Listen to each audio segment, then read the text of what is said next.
برطانوی مینڈیٹ میں آنے سے پہلے فلسطین سلطنت عثمانیہ کا حصہ تھا۔ 1917 میں لگتا ہے کہ برطانیہ کو پہلی عالمی جنگ میں فتح کا یقین ہو چلا تھا۔ لارڈ آرتھر بلفور سلطنت برطانیہ کے وزیر خارجہ تھے۔ لارڈ بلفور نے ایک سرکردہ برطانوی صہیونی لیڈر مسٹر والٹر کو خط لکھا کہ برطانوی حکومت فلسطین میں یہودی لوگوں کی ریاست کے بارے میں مثبت خیال رکھتی ہے۔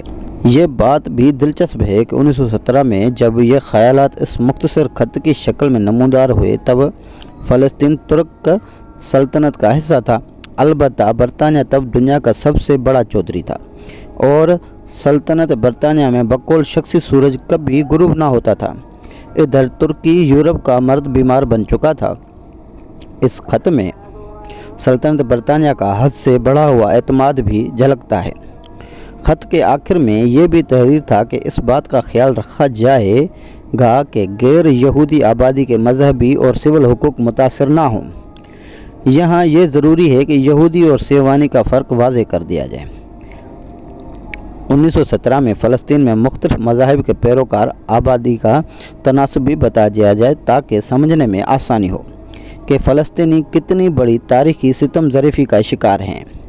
صہیونی تاریخ 19ویں صدی کے اواخر میں یورپ میں شروع ہوئی۔ یہ لوگ انتہا پسند یہودی تھے جو اپنی علیحدہ ریاست بنانا چاہتے تھے جہاں دوسرے مذاہب کے لوگ ان کے شریک نہ ہوں۔ یہ بات بھی مد نظر ہے کہ ہر یہودی صہیونی نہیں ہوتا۔ فلسطین میں صدیوں سے 3 قومیں آباد تھیں، یعنی اسلام، عیسائیت اور یہودیت کے پیروکار مکمل امن اور شانتی کی فضا میں رہ رہے تھے۔ یہ مقدس سرزمین تینوں مذاہب کے لیے بے حد اہم ہے۔ خلیفہ دوم سیدنا عمر فاروق رضی اللہ تعالیٰ عنہ نے یروشلم کو فتح کیا، گو کہ مسلمانوں کا قبلہ اول یہاں تھا، لیکن فتح کے وقت نماز پڑھنے کے لیے مناسب جگہ نہیں تھی۔ عیسائیوں نے پیشکش کی کہ ہمارے کلیسیا میں نماز ادا کر لیں۔ خلیفہ راشد نے یہ کہہ کر معذرت کر لی کہ اگر میں کلیسیا میں نماز پڑھی تو دوسرے مسلمان بھی میری پیروی کریں گے اور آہستہ آہستہ آپ کی جائے عبادت آپ کے پاس نہیں رہے گی۔ خلفائے راشد کی فراست اور رواداری کی مثال کے طور پر یہ واقعہ اسلامی تاریخ کا اہم جزء بن چکا ہے۔ 1917 میں فلسطین میں یہودی ٹوٹل آبادی کا 7% تھے اور عیسائی 10.5% تھے، جبکہ مسلمان 82% تھے۔ شرح میں صہیونی تحریک یورپ میں بھی مقبولیت حاصل نہ کر سکی۔ یورپ کے لوگ یہودیوں سے نفرت کرتے تھے۔ اس کے برعکس یہودی سلطنت عثمانیہ میں عمومی طور پر اور فلسطین میں خاص طور پر معزز شہریوں کی طرح رہ رہے تھے۔ دوسری عالمی جنگ میں جب ہٹلر نے یہودی آبادی پر ظلم ڈھایا تو برطانیہ اور اس کے اتحادی ممالک میں یہودیوں کے لیے رحم کا جذبہ اجاگر ہوا۔ شاہ فیصل مرحوم فرمایا کرتے تھے کہ یہودیوں پر ستم جرمنوں نے ڈھائے مگر قیمت عربوں کو ادا کرنا پڑی۔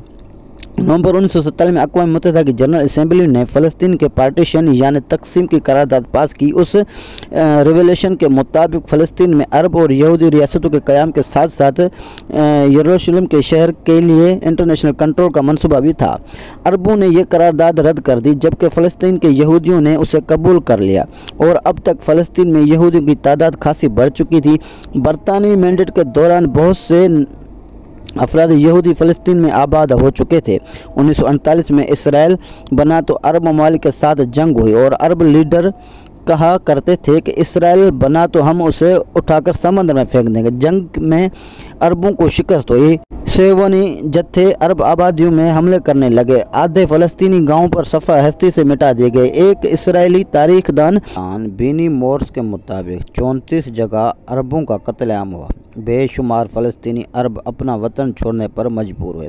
فلسطینی مہاجرین کی ٹوٹل تعداد 60 لاکھ سے زائد ہے۔ ان کی بڑی تعداد آج بھی بیرون دمشق عمان کے پاس بدحالی میں رہ رہی ہے۔ قائد اعظم نے کہا تھا کہ مجھے کٹا پٹا پاکستان بھی ملا تو میں قبول کر لوں گا۔ یقین مانیے اگر پاکستان نہ بنتا تو ہماری حالت انڈیا کے مسلمانوں جیسی ہوتی۔ ہم پاکستان میں فلسطینی مسئلہ کو اکثر یہودیت اور اسلام کے مابین تنازع سمجھتے ہیں۔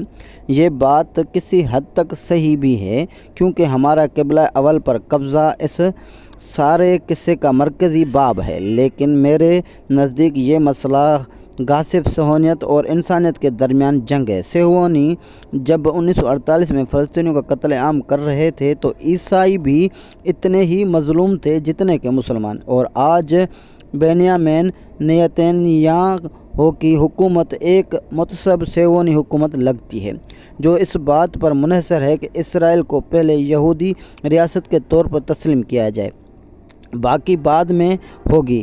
مقصد صاف ظاہر ہے کہ کوئی فلسطینی مہاجر خواہ مخواہ عیسائی ہو یا مسلمان اپنے وطن واپس آ نہ سکے۔ اسرائیل بڑی ڈھٹتائی سے کہتا ہے کہ عرب ممالک کی تعداد 22 ہے جبکہ یہودی آبادی والا اسرائیل صرف 1 ہے، اور اس بات کا اصل مقصد یہ ہے کہ عرب ممالک فلسطینی مہاجرین کو اپنے ہاں آباد کریں۔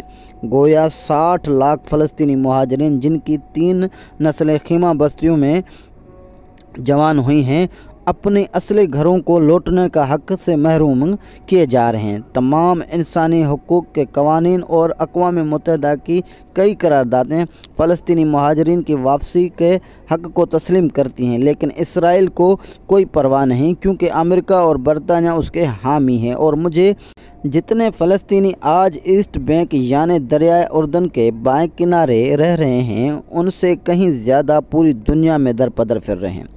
لارڈ بالفور نے یہ مختصر مگر ظالم خط 2 نومبر 1917 کے دن لکھا تھا۔ برطانوی وزیر اعظم تھریسا مے نے پچھلے ہفتے کہا کہ 2 نومبر ہمارے لیے فخر کا دن ہے۔ میرا سوال ہے کہ محترم، آپ کو فخر کس بات کا ہے؟ کیا آپ کو فخر اس بات کا ہے کہ 100 سال پہلے ایک پرامن مذہب اور شاندار ماضی والی قوم کو مستقبل تباہ کر دیا تھا؟